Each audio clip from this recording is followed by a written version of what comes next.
+2 MKP Vidyapati विद्यालय लहरियासराय दरभंगा में शिक्षा संवाद कार्यक्रम का आयोजन किया गया। वहीं आयोजित इस कार्यक्रम के अवसर पर कई गणमान्य लोग मौजूद रहे। साथ ही विद्यालय के छात्राओं की काफी संख्या में मौजूदगी बनी रही। शिक्षा संवाद कार्यक्रम में आए हुए अतिथियों ने अपनी अपनी बातों को रखा और कहा कि शिक्षा संवाद कार्यक्रम का उद्देश्य यही है कि छात्र और स्कूल के शिक्षक से लेकर स्कूल में पढ़ने वाले छात्राएं और उनके अभिभावकों के बीच एक रिलेशन कायम हो। बिहार सरकार के द्वारा शिक्षा के क्षेत्र में जो विभिन्न छात्रवृत्ति योजना छात्रों के लिए चलाया जा रहा है, इन तमाम बातों की जानकारियां भी मौका दिया अपनी बातचीत में अधिकारियों रखने का। सबसे पहले हम लोग जहाँ एकत्रित हुए हैं दोस्तों, ये एक्चुअली वर्ड है जैसे शिक्षा संवाद। तो शिक्षा क्या है? शिक्षा से जुड़ा हुआ शिक्षा हम क्या कह सकते हैं? शिक्षा हम कहते हैं कि जैसे व्यापक माध्यम है। किस चीज का है? जैसे गुणों का, कौशल का, चारित्रिक निर्माण करने का ये एक संचरण करता है, एक तरह से हम कह सकते हैं। तो और हम बात करेंगे अगर शिक्षा ये सबसे बेहतरीन चीज कहाँ ये हमें मिल सकती है, तो उसके लिए हमें सबसे पहला ध्यान आता है विद्यालय। स्वाभाविक है, अपना सामाजिक परिवेश तो होता ही है, जैसे घर पे भी हम बहुत कुछ सीखते हैं, लेकिन उसको एक दिशा देने के लिए हम कहाँ जाते हैं? हम विद्यालय का रुख करते हैं। उसको हम शिक्षा का मंदिर भी कहते हैं। है कि सरकार द्वारा शिक्षा के क्षेत्र में या अन्य विभागों के द्वारा जो चलाई जा रही योजनाएं हैं और जो अच्छी अच्छी बातें हैं, उसको छात्रों, छात्राओं और उनके अभिभावकों के बीच में पहुंचाना। ये इसलिए भी ज़रूरी है कि ऐसा देखा जा रहा है कि कुछ एक संवादहीनता बीच में कुछ पैदा हो गई है, जिसके चलते अच्छी बातें सरकार द्वारा जो जितनी योजनाएं चली जा रही है वह बातें हमारे छात्रों के बीच में और वह छात्रों से ज़्यादा अभिभावकों के बीच में पहुंच नहीं पा रही है। यह इसलिए भी ज़रूरी है क्योंकि न सिर्फ समाज का और समग्र विकास सभी विभागों के बारे में जब जानकारी होगा तो एक समग्र विकास दिमाग में उनके आएगा और वो इसमें जुड़ेंगे भी। आखिर शिक्षा का जो क्षेत्र यह मंदिर है, एक समाज का एक छोटा रूप, और अगर वह विद्यार्थी के माता पिता, अगर अभिभावक इस बात को जान जाएंगे कि सरकार द्वारा इतने तरह की अच्छी योजनाएं चलाई जा रही हैं, तो उस योजनाओं में सुधार हेतु भी वो प्रयास करेंगे, उसमें कुछ कमियां हैं उसके बारे में भी बताएंगे और उससे जुड़ेंगे। तो सर, ये कम से कम ग्रामीण क्षेत्रों के स्कूल में भी इस तरह का कार्यक्रम होना चाहिए, ये शहर को सीमित के रह गया है क्या? नहीं, सरकार अभी शुरुआत की है, सरकार की योजनाएं इसे बृहत रूप में करने की है और यह कुछ ही दिनों में यह अगले बृहत रूप में ये चलेगा। जी, आपका परिचय सर? मैं जिला कृषि पदाधिकारी Vipin Bihari Singh. Thank you sir. एक पौधा और अनाज का प्रोडक्शन होता है, इसको कैसे इसको घर में भी सुरक्षित रखना है, कैसे उसको बर्बाद भी नहीं होने देना, कैसे उसको फेंकना भी नहीं है। मतलब यह है कि यह अनाज, फल, फूल जिंदगी और आपके स्वास्थ्य का आधार है और इसके लिए सरकार ने बड़ी सारी योजनाएं चलाई है। खेतों के लिए देखिए यांत्रिकरण योजना है, बड़ी सारे 108 तरह के यंत्र हैं जिस पर कि सरकार सब्सिडी देती है। सब्सिडी मतलब छूट देती है, चाहे वो पावर टिलर हो, ट्रैक्टर हो, थ्रेसर हो, दुनिया भर के यंत्र। आप लोग जानिए कि अब चूंकि लेबर नहीं मिलता है तो बहुत तरह के कृषि यंत्र का डेवलपमेंट हुआ है और 108 तरह के यंत्र पे हम लोग सब्सिडी दे रहे हैं और वह सब्सिडी 40% से लेकर के 80% तक। अब आप कहें कि बड़े बड़े किसान जो हैं उनके लिए ना सब्सिडी है, हमारे लिए क्या है? हमारे पास में तो कट्ठा और भी बीघा में छोटा छोटा, उसके लिए भी है। छोटे छोटे यंत्र, खुरपी से लेकर करके सबके लिए एक किट बना करके हम लोग उस पर सब्सिडी दे रहे हैं। कामेश्वर सिंह दरभंगा संस्कृत विश्वविद्यालय के पूर्व कुलपति और संस्कृत के विद्वान डॉक्टर देवनारायण झा ने कहा है कि राजनीति के लिए धर्म जरूरी है।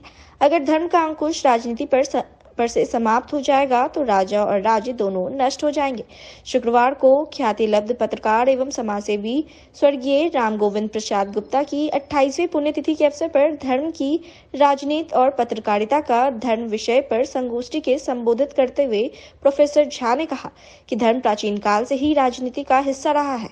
इसके बल पर ही राजा शासन करता था, रामराज भी धर्म के बल पर ही स्थापित हुआ है। उन्होंने कहा कि आधुनिक दौर में भी सत्ता धर्म के अनुकूल ही संचालित हो रही है और इसका शाश्वत स्वरूप बना रहे हैं और इसकी जिम्मेदारी पत्रकारिता के कंधों पर है। डॉक्टर झा ने धर्म ग्रंथों की चर्चा एवं धर्म की गहन व्याख्या कर बताया कि जिससे अभ्युदय और निश्रेयस की प्राप्ति होती है उसे धर्म कहते हैं। धर्म मनुष्य का हित सुनिश्चित करता है। वहीं शिशु रोग विशेषज्ञ डॉक्टर ओम प्रकाश ने कहा कि धर्म जीवन जीने की कला है और इससे प्रत्येक मनुष्य का सीधा जुड़ाव होता है। इसलिए राजनीति धर्म से अलग नहीं हो सकती है। साहित्यकार एवं पत्रकार प्रोफेसर कृष्ण कुमार ने कहा कि निष्ठा से किया गया हर कार्य धर्म है और पत्रकारिता इसकी रक्षार्थ पहरेदार की भूमिका में खड़ी है। इससे पूर्व संगोष्ठी का आरंभ अतिथियों ने स्वर्गीय राम गोविंद प्रसाद गुप्ता की तस्वीर पर पुष्पांजलि अर्पित कर किया। संगोष्ठी को राजेश कुमार बोहरा, वसंत कुमार बड़ौलिया, डॉक्टर विष्णु भगत आदि ने भी संबोधित किया। मंच का संचालन डॉक्टर आनंद देव नारायण ने किया और धन्यवाद ज्ञापन प्रमोद कुमार गुप्ता ने और अतिथियों का स्वागत प्रदीप कुमार गुप्ता ने किया। चर्चा की गई है। भागवत के 7वें स्कंध के 15वें अध्याय में धर्म के बारे में बहुत चर्चा की गई है, लेकिन जितने भी लक्षण धर्म के बने हैं, चाहे किसी भी रूप में हो, वो दशम धर्म लक्षणम हो, चाहे चतुर्विधम धर्म लक्षणम हो, जो भी धर्म का लक्षण है, धर्म का संबंध सीधे अध्यात्म से है। और अध्यात्म शब्द का अर्थ जानते हैं, अध्यात्म माने अधि आत्मा, अध्यात्म आत्मा से है, क्योंकि धर्म सीधे आत्मा से जुड़ा हुआ है, धर्म का संबंध आत्मा से है। तो इसी सब बातों को लेकर के कौटिल्य ने लिखा चाणक्य सूत्र में, धर्म के भाग्य लोका, राजा धर्म के बल पर ही लोगों की रक्षा करता है, राष्ट्र की रक्षा करता है। यदि राजा पर धर्म का अंकुश नहीं होगा तो राष्ट्र का रक्षा नहीं कर सकते। रिलीजन से लेते हैं आस्था का विषय, वो आध्यात्मिक विषय अलग है। यहाँ अध्यात्म का कहीं कोई लेना देना नहीं है, ये आध्यात्मिक विषय नहीं है। अध्यात्म यहाँ सीधे पॉलिटिक्स जो धारण किए हुए चीजें हैं, जातिगत और सामुदायिक, उसकी पॉलिटिक्स की है और उस पॉलिटिक्स में कैसे सत्ता में अपनी हिस्सेदारी प्राप्त की जाए, वो लगातार सतत चल रहा है। और वो उसी कड़ी में एक कड़ी जो अभी सामने आ रही है। अब यहाँ अगला कॉन्टेक्स्ट है कि उसमें रोल क्या है, कर्तव्य क्या है जर्नलिज्म का। जर्नलिज्म की विधिवत शिक्षा मैंने ली है और कई प्रोफेसर से, जो देश के दिग्गज प्रोफेसर थे, उनको मैं सिर्फ एक ही प्रश्न पूछता था कि कैसे डिफाइन करेंगे जर्नलिज्म को, कैसे डिफाइन करेंगे। उसमें बहुत सारी बातें, तटस्थता होती है कि नहीं। तो एक बहुत बड़े विद्वान हैं, उन्होंने कहा कि तटस्थ शब्द अपने आप में ऑक्सीमोरन है। ऑक्सीमोरन एक गंभीर शब्द है, इसका मतलब ऐसा वाक्य जिसका मीनिंग सेल्फ कॉन्ट्राडिक्टरी, जैसे झूठा सच, जैसे शाकाहारी बिरयानी, ऐसे ऑक्सीमोरन शब्द होते हैं जो आपस में अपने अंदर में मिथ्या नहीं होते। वैसे ही शब्द तटस्थ, दुनिया में एक भी वाक्य तटस्थ नहीं लिखा जा सकता है। जब हम कोई एक वाक्य लिखते हैं तो उसमें किसी का पक्ष लेते हैं। जैसे उदाहरण के तौर पर मैं बता रहा हूँ कि सद्दाम हुसैन की जब फांसी पे चढ़ गया था तो 3 अखबार मैंने पढ़ा, उसका मैंने 12 अखबार पढ़ा, उसमें 3 और खाली हेडलाइन चेंज हो गया। सद्दाम हुसैन हैंड, सद्दाम हुसैन प्रोसिक्यूटेड, सद्दाम हुसैन शहीद। ये तीनों एक ही खबर लिख रहे थे, लेकिन एक वाक्य से उनका जो ओरिएंटेशन था, वो तटस्थता उनकी टूट रही है। तो तटस्थता एक वाक्य में नहीं, हम किसी को डाल दिया जाए तो उसके अंदर एक खास खुशबू चली जाती है, तुरंत चली जाती है। रही बात इसकी क्या परिभाषा होनी चाहिए, साइंस का विद्यार्थी होने के नाते जब मैं किसी चीज़ के बारे में जानकारी हासिल करना चाहता हूँ तो पहले मैं उसकी डेफिनेशन खोजने की कोशिश करता हूँ। और मैं समझता हूँ कि धर्म का सही डेफिनेशन कर पाना बड़ा मुश्किल काम है, असंभव नहीं। तो खास करके मुझे आज तक कभी कंप्लीट डेफिनेशन आज तक नहीं मिला। कुछ लोगों ने अपने अपने ढंग से कहा धर्म वो जो धारण किया जाए, धर्म वो जो औरों को देकर के खुशी हासिल होती है। तो भांति भांति लोगों से, और धर्म को मैंने यह समझा कि ये धार्मिक और ये संप्रदायवाद दोनों दो चीज़। संप्रदायवाद को धर्म से जोड़ना अकलमंदी नहीं। अपनी बातों को करने के लिए मेरे पास, मैं कुछ लोगों को कोट करना चाहूँगा। आप में से वो कोट काफ़ी लोगों को मालूम होगा। तो मैं सबसे पहले कोट करना चाहूँगा डॉक्टर हरबंस साहब बच्चन को। उन्होंने अपनी एक मशहूर किताब और रिसाला में लिखी थी, दर्द नशा है इस मदिरा का, विगत स्मृतियाँ साकी हैं, पीड़ा में आनंद जिन्हें हो, आए मेरी भविष्य। ये भी एक धर्म की परिभाषा है। मिथिला डेंटल कॉलेज और हॉस्पिटल मनसुख नगर एक घाट लहरिया सराय दरभंगा के द्वारा वार्षिक खेलकूद प्रतियोगिता जोश फेस्ट 2024 का आयोजन कॉलेज परिसर में किया जा रहा है। इसको लेकर कॉलेज प्रशासन से लेकर अन्य दूसरे सदस्य ने संयुक्त रूप से प्रेस वार्ता कर मीडिया को जानकारी दी। शनिवार को और प्रेस वार्ता के माध्यम से बताया कि 21 जनवरी 2024 से लेकर 28 जनवरी 2024 तक यह आयोजन चलेगा, जिसमें महाविद्यालय के सभी छात्र छात्राएं एवं सभी शिक्षक किसी न किसी रूप में इस कार्यक्रम में हिस्सा ले रहे हैं।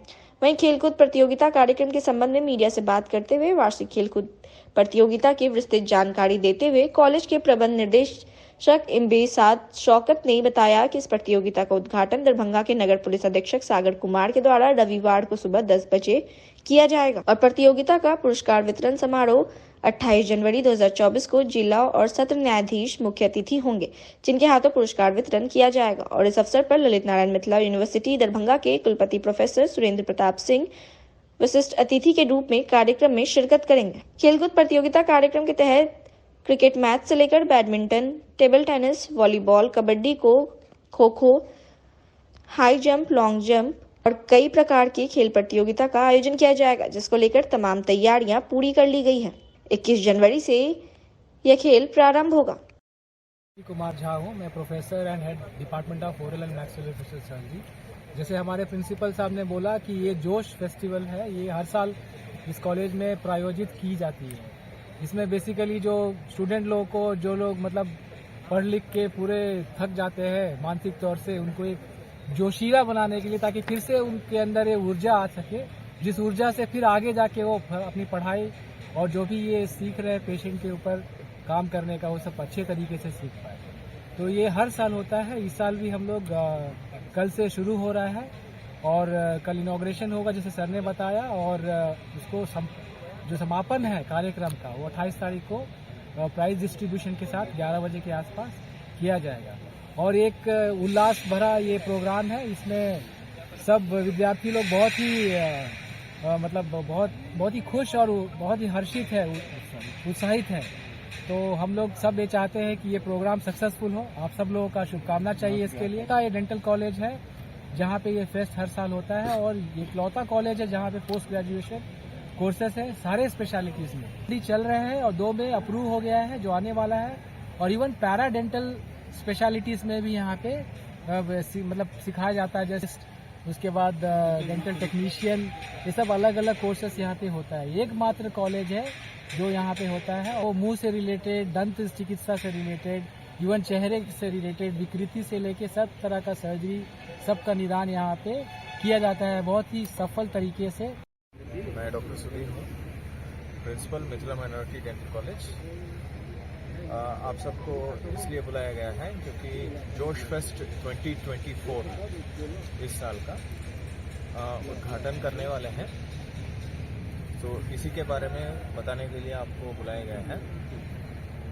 जो जैसे आप सबको पता है कि मिथिला माइनॉरिटी डेंटल कॉलेज इकलौता डेंटल कॉलेज है मिथिलांचल रीजन में, जो 6 स्पेशलिटीज़ में पोस्ट ग्रेजुएशन है, और 2 और स्पेशलिटीज़ में हम पोस्ट ग्रेजुएशन के लिए अप्लाई किए हैं और एक्सेप्ट भी हो गया है BCA के थ्रू। इसी के दौरान जो स्टूडेंट्स हैं वो लोग पढ़ाई में पूरी साल बिजी रहते हैं और पढ़ाई करते, पेशेंट्स करते थक जाते हैं, और उनके मनोरंजन के लिए उनके जो स्ट्रेस लेवल्स हैं उनको कंट्रोल में हम ये स्पोर्ट्स फेस्टिवल को और कल्चरल्स को कंडक्ट कर रहे हैं। और ये जो जोश फेस्ट 2024 है 21 तारीख को कल 10 बजे इसकी उद्घाटन की जाएगी, और इसका इनॉग्रेशन करेंगे city superintendent of police Shri Sagar Kumar Mishra ji और सागर कुमार झा जी। और ये 8 दिन तक चलेंगे। बहुत सारे प्रतियोगिता है स्पोर्ट्स फेस्ट में और कल्चरल्स में, जैसे कि क्रिकेट है, टेबल टेनिस, बैडमिंटन, 400 मीटर की दौड़ है, सब कुछ है, और कल्चरल्स भी है, डांस कॉम्पिटिशन्स ये सब। और इनकी ये चलेंगे 8 दिन तक, और उसके बाद 28 को ये समाप्त होंगे। डिस्ट्रीब्यूशन सेरेमनी होगी 28 जनवरी को, और उनमें चीफ 11 बजे को, और चीफ गेस्ट आने वाले हैं डिस्ट्रिक्ट जज साहब आने वाले हैं, और LNMU वाइस चांसलर साहब श्री सुरेंद्र प्रताप सिंह जी आने वाले हैं। तो इसी के दौरान आप सबको बुलाया गया है कि आपका कोऑपरेशन रहे, धन्यवाद हो। यहाँ के इवेंट्स को लेने के लिए आ गए। Doctor Razia Akhtar, administrative officer, Mithila mighty dental college आप लोग बेहतर जानते हो कि 1989 में इसका इस्टेब्लिशमेंट हुआ, और तब से फ्रॉम फर्स्ट ईयर अब तक ये खेल प्रोग्राम हर साल होता रहा है, कभी विदाउट फेल। और यहाँ कोर्सेज के बारे में आप लोग जानते हो कि BDS कोर्स है, उसके बाद MDS किया है, जो 2 सब्जेक्ट आने वाले हैं, 6 पहले से चल रहा है। उसके अलावा PhD हम लोग ऐड कर रहे हैं, और परमिशन हो भी गया है। PhD dental hygienist, dental medical का कोर्स भी चल रहा है। और बच्चों को हर साल इसलिए खिलाया जाता है कि ये लोग दिन भर थ्योरेटिकल, प्रैक्टिकल, क्लिनिकल काम में इतना व्यस्त रहते हैं कि इनको फुर्सत नहीं मिलती। प्रोग्राम आयोजित किया जाता है ताकि लोग उत्साह के साथ खेलें और अच्छा। 24 जनवरी को पटना में जननायक कर्पूरी ठाकुर की 100वीं जयंती समारोह कार्यक्रम का आयोजन किया जाएगा। तमाम तैयारियों को लेकर जिला अध्यक्ष उदय शंकर यादव की अध्यक्षता में जिला अतिथि गृह एएसराय में दरभंगा जिले के सभी प्रखंड अध्यक्षों के साथ एक बैठक का आयोजन किया गया शनिवार को। वहीं दरभंगा से जननायक कर्पूरी ठाकुर की जयंती समारोह में दरभंगा जिले के सभी प्रखंडों से लोग पटना पहुंचे। कर्पूरी ठाकुर 24 जनवरी 1924 ईस्वी में जन्मे भारत के स्वतंत्रता सेनानी, शिक्षक, राजनीतिज्ञ और बिहार राज्य के दूसरे उप मुख्यमंत्री और 2 बार मुख्यमंत्री रह चुके हैं। लोकप्रियता के कारण उन्हें जननायक कहा जाता है। कर्पूरी ठाकुर का जन्म भारत में ब्रिटिश शासनकाल के दौरान समस्तीपुर के एक गांव पितौंझिया, जिसे अब कर्पूरी ग्राम कहा जाता है, वहां हुआ था। बहुत सारे दोस्त कर्पूरी जी किस तरह से प्रताड़ित हुए, हमारे जो अगली पीढ़ी के समाज है, हमारे पिछली पीढ़ी के समाज को किस तरह से प्रताड़ित किए, ये बहुत सारे साथी बोल चुके हैं। आजकल ये जो बीजेपी के लोग हैं, आरएसएस के लोग हैं, जो हम लोग अपने समाज के पुरोधा का जयंती मनाते हैं, तो वो भी एक फोटो लगा के धूप अगरबत्ती एक बंद कमरा में और मीडिया बंधु से आके फोटो खिंचवा के लगाते हैं, और पीछे में हमारे संविधान निर्माता बाबा साहब भीमराव अम्बेडकर के स्टेचू पर जूता का माला पहनाने का भी वो काम करते हैं जब उनको मौका मिलता है। तो हमारे मंडल मसीहा को गाली देने का भी काम करते हैं, विभिन्न तरह के बातों का वो दुष्प्रचार करते हैं।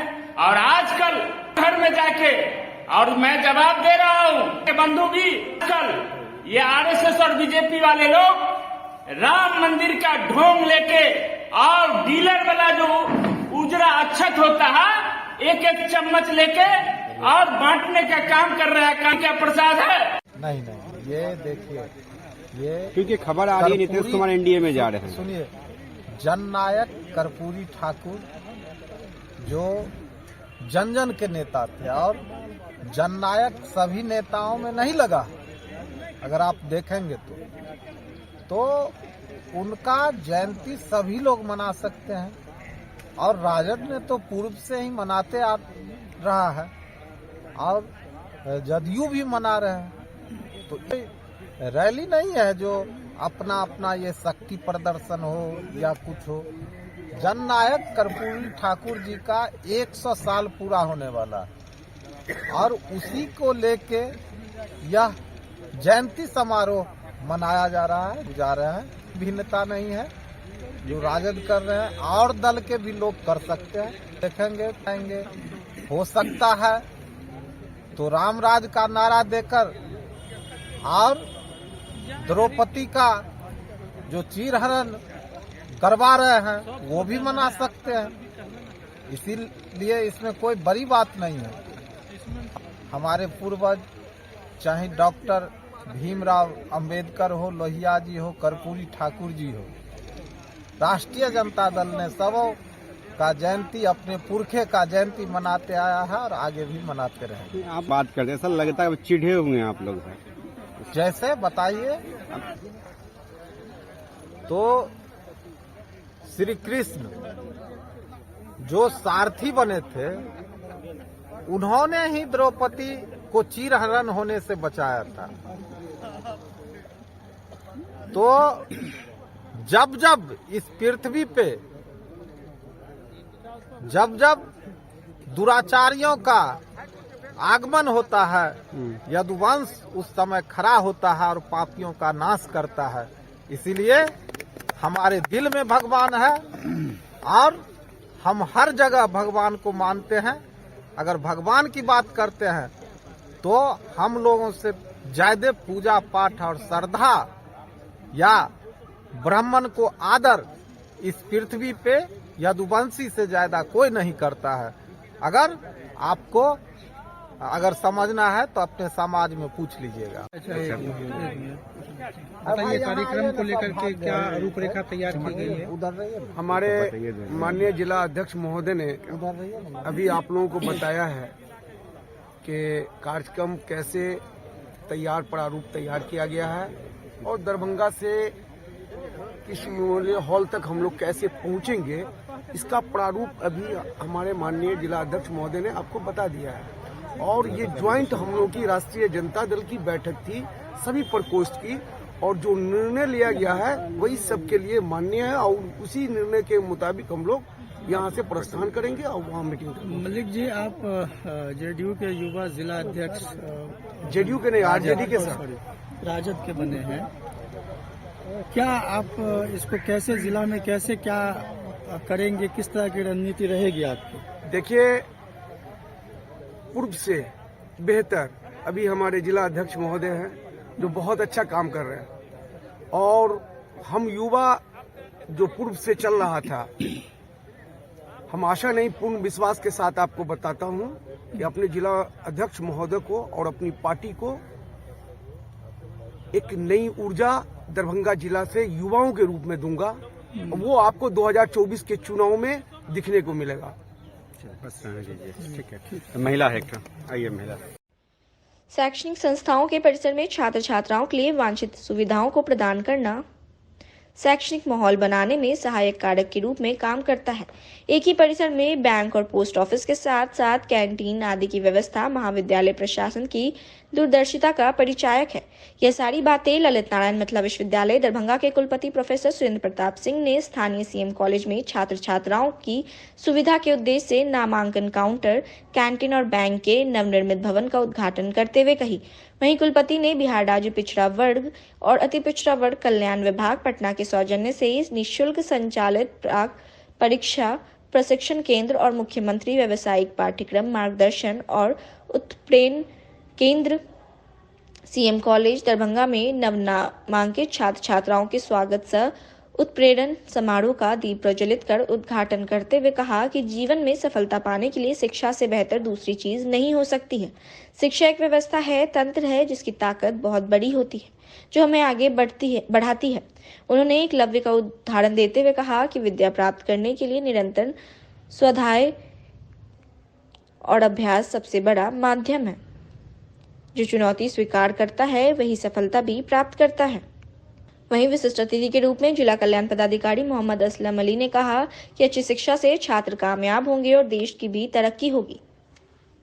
वहीं मुख्य वक्ता के रूप में विश्वविद्यालय संस्कृत विभाग के प्रधानाध्यापक डॉक्टर RN चौरसिया ने 120 नव नामांकित छात्रों को बधाई और शुभकामनाएं देते हुए कहा कि इन निःशुल्क कोचिंग सेंटरों की सुविधाओं का पिछड़े वर्ग के छात्रों को अधिक से अधिक लाभ उठाना चाहिए। नियमित रूप से कोचिंग में आकर पढ़े, समझे और अपनी शंकाओं का भी निवारण करें। वहीं कार्यक्रम का संचालन और धन्यवाद ज्ञापन करते हुए मुख्यमंत्री व्यावसायिक पाठ्यक्रम मार्गदर्शन और उत्प्रेरण केंद्र के निदेशक डॉक्टर अखिलेश कुमार विभू ने प्रेरक कविता और शायरी सुनाते हुए दोनों केंद्रों के उद्देश्यों की विस्तार से चर्चा की और छात्रों से कहा कि वे केंद्र से निरंतर संवाद करते हुए सुयोग्य प्रशिक्षकों से लाभ उठाएं। यह सुअवसर सबको प्राप्त नहीं होता है। यहाँ बायोमेट्रिक से छात्र छात्राओं की उपस्थिति प्रतिदिन ली जाएगी। अतिथियों का स्वागत पाक चादर और फूल देके किया गया। मैं समझता हूं बिहार में सीएम कॉलेज एक ऐसा कॉलेज है जिससे विभिन्न विषयों में, उर्दू में, मैथिली में, अन्य भी, हिस्ट्री में, पोल साइंस में 8 छात्राओं ने नेट क्वालिफाइड किया है। ये हमारे शिक्षकों की मेहनत और आपकी लगन का सबूत है। अब जब मैं वहां कुल सचिव था तो राज्य सरकार से आया कि पहले से जो केंद्र चल रहा है और एक नया केंद्र खोलना है, उसके लिए कोई उपयुक्त स्थान नहीं मिल रहा है। माननीय कुलपति महोदय के आदेश से मैंने कहा कि सीएम कॉलेज को वो दिया जाए। वहां जो शिक्षक हैं, जो वहां कर्मचारी हैं, वो चाहते हैं कि पाठ्यक्रम के अलावा दूसरी एक्टिविटियां यहाँ हो और उसमें पूर्ण सहयोग मिलता है और छात्र वहां से कामयाब होते हैं। अब ये चैलेंज है सीएम कॉलेज को कि जिला प्रशासन ने, बिहार सरकार ने और माननीय कुलपति महोदय ने जिस मंशा के तहत ये 2 केंद्र खोले हैं, उस 2 केंद्रों का रिजल्ट आपको देना है। शिक्षक के पास कोई ऐसा जादू नहीं है कि जो नामांकन ले लिए वो पास कर जाएंगे। सारे जादू की छड़ी जो है वो आपके मस्तिष्क में है। ये जो माथे का ट्रिक्स है उसे आपको उपयोग करना है और दुनिया में कोई भी काम असंभव नहीं है। आप शिक्षकों से मिलकर के, ये मार्गदर्शक हैं, हम आपको बता सकते हैं कि आप कामयाब जिंदगी कैसे करेंगे, क्योंकि ये लोग कामयाब हो गए हैं। जो हम हैं, आप हैं, कुलपति महोदय का आशीर्वाद आपको है। तो आप सिर्फ मन में ये ठान लीजिए कि ये जो केंद्र खोला गया है उसकी सहायता से हमको अपने लक्ष्य को प्राप्त करना है। अब विषय है जिसमें हम कमजोर पड़ रहे हैं, वो शेयर कीजिए अपने शिक्षकों से, जो आएंगे पढ़ाने के लिए, क्लास लेने के लिए, उनसे कोई झिझक मत कीजिए। आप अपने को यह समझ लिए कि मैंने पहले क्लास में एडमिशन लिया है, क्योंकि जो प्रतियोगिता परीक्षा आप देने जा रहे हैं उसका प्रारंभ करने के लिए जा रहे हैं ना, तो वो प्रथम क्लास है आपका। तो प्रथम कक्षा में जो जिज्ञासा होती है, क्यों, क्या, क्यों, कैसे, ये 3 चीजें आपके मन में आ जाए, क्या, कैसे और क्यों। यहाँ बेबू जी हैं और हमारे दूसरे शिक्षक हैं, ये भी काफी लगन से हैं और हमने पहले भी इनसे कह दिया है कि कॉलेज की तरफ से आपको जो सुविधा चाहिए, बिहार सरकार की तरफ से भी, माननीय कुलपति महोदय की तरफ से भी, ये बिल्कुल ये है कि आप करें। और वर्ग के बाद क्लास जो चलता है आम दिनों की रूटीन के बाद, इसका क्लास रखा गया है। पहले सुबह में भी, शाम में भी, जिस समय भी होगा पढ़ गाइए। सिर्फ ये नहीं है जैसा कि अभी जिला पदाधिकारी ने कहा कि अगर पहले चल रहा था तो खाना पूरी हो, तो सीएम कॉलेज के बारे में ये बात अगर आएगी तो उसी दिन मैं बंद कर दूंगा। ये नहीं होना चाहिए। सीएम कॉलेज का मतलब ये है कि आपने एडमिशन लिया तो 100% आइए और वहाँ बायोमेट्रिक्स लगा दीजिए। हाजिरी के लिए बायोमेट्रिक्स लगाया गया है। जो छात्र 3 दिन नहीं आए उनको नाम करके भगा दीजिए, क्योंकि वो खुद भी नहीं आएंगे, दूसरे को भी परेशान करेंगे। और पढ़ने की इच्छा से नहीं होंगे। बहुत सारे लोग ऐसे नाम ले लेते हैं ताकि वो जो है सो गाँव घर में पता चले कि उनका बेटा बीपीएससी कर रहा है। ये साधन और बहुत ही समय और सहयोग की जरूरत है। आप प्रतियोगिता में विजयी होना चाहते हैं तो तमाम प्रकार के साधन आपको इकट्ठा करने होंगे, जिनमें धन भी होगा, समय भी होगा, सहयोग भी होगा और लोगों का बहुत सारी चीजें। कोई काम व्यक्ति के रूप में किया जाता है तो उसमें दूसरी तरह के साधन लगते हैं, और किसी काम को समूह के द्वारा किया जाता है तो कुछ और साधन लगते हैं। तमाम सारे लोगों को, जो उसके जिम्मेदार लोग हैं, आपको जोड़ना पड़ेगा, उन्हें पकड़ना पड़ेगा। लेकिन यदि आप प्रतियोगिता देने के लिए चुनौती स्वीकार करने के लिए अपने आप में खड़ा होना चाहते हैं, अपने को शक्ति संपन्न बनाना चाहते हैं, तो शिक्षा से बेहतर और कोई चीज नहीं है जो किसी से भी मुकाबला करने के लिए आपको तैयार कर सकती है। और चीजों की तैयारी के लिए तो आपको धन चाहिए, सहयोग चाहिए, समय चाहिए, प्रयास चाहिए, सामूहिकता चाहिए। लेकिन शिक्षा एक ऐसा पादान है, एक ऐसा यंत्र है, एक ऐसी व्यवस्था है जो आपको कहीं से उठा करके कहीं खड़ा कर सकती है। किसी के सहयोग की जरूरत नहीं है। जो कुछ इसमें करना है वो केवल और केवल आपको करना है, कोई व्यक्ति दूसरा उसमें शामिल नहीं। आपको 1 घंटा पढ़ना है तो आप ही को पढ़ना है, आपको 8 घंटे पढ़ने हैं तो आप ही को पढ़ना है, आपको 10 घंटे पढ़ने तो आप ही को पढ़ना है। किसी व्यक्ति को आपके साथ सहयोग की जरूरत नहीं होगी। और दुनिया की सबसे सर्वोत्तम विद्या है जब आप स्वाध्याय करते हैं, अपने आप पढ़ते हैं, तो शायद इससे बड़ी और कोई विद्या, इससे बड़ी और कोई तरीका विद्या को प्राप्त करने का नहीं होगा। उदाहरण आपके सामने है एकलव्य का। बिना गुरु के, बिना साधन के, बिना व्यवस्था के, बिना किसी बात के अकेले व्यक्ति ने अपनी योग्यता को प्रमाणित किया और सर्वश्रेष्ठ धनुर्धर के रूप में बना। वो बात दूसरी है कि उनका कुछ और गुरु ने काम किया, पोजीशन नीचे की, वो अलग बात है, लेकिन सर्वश्रेष्ठ बनने का काम अगर व्यक्ति ने किया है तो उदाहरण आपके सामने है एकलव्य। ऐसी स्थिति में आपके सामने जो चुनौती है, जो आपके सामने जिसे क्वालिफाई करना है, जिसे स्वीकार करना चुनौती को, जो चुनौती स्वीकार करता है विजेता वही होता है। जिसने चुनौती छोड़ दी वो विजेता नहीं होगा, पीछे के रास्ते में चलेगा, लोग चलेंगे वो फॉलो करेगा। लेकिन नेता बनने के लिए, लीडर बनने के लिए, स्थान लेने के लिए, स्थापित करने के लिए, अपनी योग्यता प्रमाणित करने के लिए कोई और अवसर आपके पास शिक्षा से बेहतर नहीं हो सकता। मैं समझता हूं जितने लोग यहाँ पर आज हाल में हैं, इंक्लूडिंग माई सेल्फ, सभी ने इसी के सहारे से यह स्थान प्राप्त किया। कोई और उदाहरण आपके सामने नहीं। मैं भी उस स्कूल का विद्यार्थी रहा, प्राइमरी स्कूल में, कि जहां जमीन पर बैठ करके पढ़ाई हुई थी। बिल्डिंग नहीं था, भवन नहीं था, पेड़ के नीचे कभी पढ़ाई होती थी, बारिश होती थी तो पढ़ाई बंद हो जाती थी, नहीं होती थी तो होती थी। ऐसी अवस्था में वहां से पढ़ते पढ़ते इतनी पादान पर कोई व्यक्ति पहुंचता है तो किसी और की बात ताकत उसके साथ नहीं, उसकी अगर ताकत है तो उसकी अपनी ताकत है, और वो शिक्षा की ताकत है जिसे उसने अपनी। सोचने की बात यह है कि आपकी इस ताकत को दुगना फोर्स देने के लिए, मैग्नीफाई करने के लिए, मल्टीप्लाई करने के लिए सरकार ने अपनी योजनाएं दी। ये पक्का नहीं जो इसमें पढ़ेगा वही क्वालिफाई करेगा, जो यहां नहीं पढ़ेगा वो क्वालिफाई नहीं करेगा। मुश्ताक साहब ने ये बात बताई, ऐसा कुछ नहीं है। लेकिन आपके आने के लिए एक बात समझिएगा कि पढ़ाई के लिए एक योजना बनाना बहुत जरूरी है। क्या पढ़ेंगे, कितना पढ़ेंगे, कैसे पढ़ेंगे, उसमें और आगे कैसे आप जाएंगे, श्रेष्ठता कैसे प्रमाणित करेंगे, ये योजना आपको बनानी है। इस योजना को बनाने में ये सेंटर आपकी मदद कर सकते हैं। आपको क्वालिफाई कराने में मदद करेंगे, इस बात की कोई गारंटी नहीं है, लेकिन आपको क्वालिफाई करने के लिए जो रूपरेखा बनती है उस रूपरेखा को बनाने में आपकी मदद करेंगे।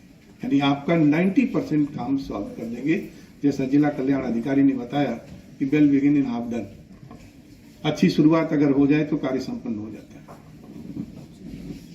तो ये शुरुआत करने का काम, उसको बनाने का काम, योजना गढ़ने का काम, उसको कैसे पूरा करेंगे, ये ललक, ये भाव कहीं और से आपके पास नहीं आएगा। ये ताकत जगानी है तो खुद अपने अंदर जगानी होगी। और ये मान के चलिए किसी से भी मुकाबला आप कर सकते हैं, किसी से भी चुनौती ले सकते हैं, कोई व्यक्ति हो सकता है। ये ताकत अगर किसी के पास है तो शिक्षा के पास है। मैं इस बात के लिए आपको बधाई देता हूं कि अच्छा गुरु मिलना, अच्छे टीचर मिलना, अच्छी संस्थान में एडमिशन होना, ये सब संयोग की बात होती है और भाग्य की बात होती है। चिंता मत करिए, आपको अच्छे टीचर मिले हैं, आपको अच्छा कॉलेज मिला है, आपको देने के लिए सब तैयार है, तो आपको आगे बढ़ना चाहिए। पहला कदम आपको बढ़ाना चाहिए, दूसरा कदम साधन और सरकार का होगा। लेकिन पहला कदम बढ़ाने की ताकत, ऊर्जा अगर आपके पास है तो बीच में कोई आपको रोक नहीं सकता। कितनी बड़ी चुनौती मुझे स्वीकार करना आपका काम। मैं मानता हूं इस बात को, जो कुछ साधन आज विद्यालय दरभंगा में देश के प्रधानमंत्री नरेंद्र मोदी ने आज आकाशवाणी दरभंगा में स्थापित होने वाले 5 किलोवाट का एक FM ट्रांसमीटर का वर्चुअल शिलान्यास किया। दरभंगा आकाशवाणी में इस मौके पर एक बड़ा आयोजन किया गया था, जहां देश के प्रधानमंत्री नरेंद्र मोदी का लाइव प्रसारण दिखाया गया और इस कार्यक्रम में दरभंगा के सांसद गोपाल जी ठाकुर के साथ नगर विधायक संजय सरावगी सहित दरभंगा आकाशवाणी के अधिकारी भी मौजूद रहे। बता दें कि चेन्नई से देश के प्रधानमंत्री नरेंद्र मोदी ने 8 राज्यों के 12 आकाशवाणी FM ट्रांसमीटर और जम्मू एवं कश्मीर में 4 दूरदर्शन रील ट्रांसमीटर का शिलान्यास किया। उन्होंने कहा कि 8 करोड़ 73 लाख रुपए की लागत से आकाशवाणी दरभंगा में 5 किलोवाट FM ट्रांसमीटर जल्द ही स्थापित किया और आज विधिवत इस काम का शिलान्यास किया गया है। अरे भैया नहीं हो रहा मनोज जी, हाथ हटियो नहीं हो गया भाई। एक मिनट कैमरा नीचे कर दो। रामलला के प्राण प्रतिष्ठा के दिन जैसे जैसे करीब आते जा रहे हैं, वैसे वैसे पूरा देश न सिर्फ राममय होता जा रहा है, बल्कि भगवा ध्वज से भी पूरे देश को पाट दिया गया है। ऐसे ही कुछ दिखा बिहार के दरभंगा में, जहां बीजेपी के लोगों ने पहले गंगा सागर मोहल्ला पहुंच मंदिर में सफाई अभियान चलाया। बाद में रामलला की प्राण प्रतिष्ठा के दिन दीपावली मनाने के लिए दरभंगा के दोनार में एक महादलित टोले पहुंच बीजेपी के लोगों ने मिट्टी के राम दीप बांटे।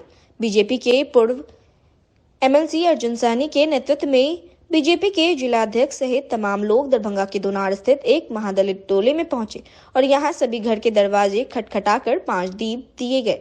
सभी लोगों ने बड़ी श्रद्धा के साथ रामदीप को ग्रहण किया और मन में खुशी के साथ सभी ने न सिर्फ जय श्री राम के उद्घोष किए, बल्कि रामधुन के गीत पर तो मोहल्ले में महिला, पुरुष और बच्चे के साथ बीजेपी के नेता भी झूमने लगे।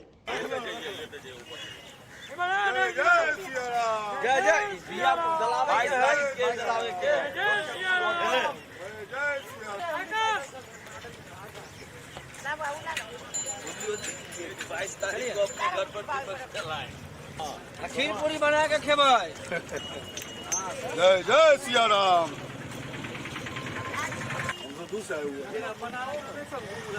जय जय सिया राम।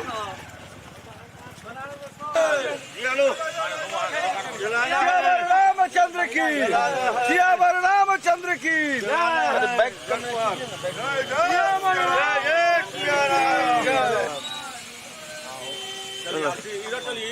बस्ती बस्ती सियावर रामचंद्र की, सियावर रामचंद्र की। हर महादेव।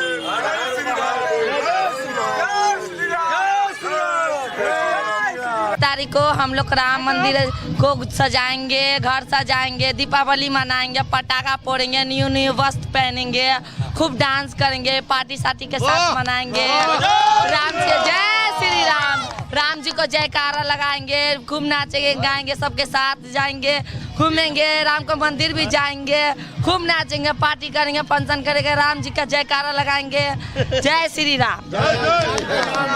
आप सभी को पता है कि अयोध्या में 22 तारीख को श्री राम जी का भव्य प्रतिमा का प्राण प्रतिष्ठा होने जा रहा है, जिसकी पूरी तैयारी पूरी कर ली गई है।